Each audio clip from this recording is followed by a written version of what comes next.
Правое плечо вперед! Махсус форма yönetilgen Мәскәү штабы белән берлектә программа төзелгән. 50 баланы bir атна дәвамында кыр шартларында яшәү көтә. Прожить этих 7 дней. Әлеге 7 көндә армия шартларында яшәргә кирәк булачак. Андагы төсле йоклау һәм ял итү, ашау режимнары, моннан тыш спорт, башлангыч хәрби әзерлек буенча чаралар уздырыла.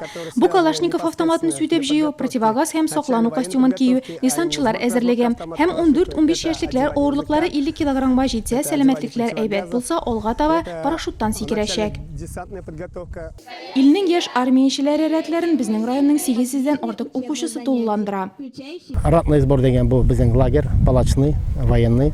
Ул безнең 13 елдан бирле барлыкка килгән иде. Без башладык 50 баладан. Бүгенгесендә безнең бу лагерьларда 200 бала уже быел. Быелгы елның әз генә үзенчәлеклеге бар. Быел без менә 2нче ел инде юн армия движениесе белән бик эшлибез. Безнең 2 смена специально башкарыла юн армияда торган штабтагы балалар өчен. Отрядлар алар биредә эшәү, строй белән йөрү тәртибен күрсәтте. Аннан 15 минут ял һәм яшь армиячеләр кабат хәрби тормыш нигезләрен төшенергә алына. Я научился стрельбе. Мин атарга, автоматны сүтеп җыярга, туризм нигезләренә өйрәндем. Аркан буенча хәрәкәтләнә беләм. Палатканы да җыям, парашюттан сикерергә өйрәнәм, машиналарны йөртәбез. Потом сборки палатки. Такие сборы в основном учат самостоятельной жизни.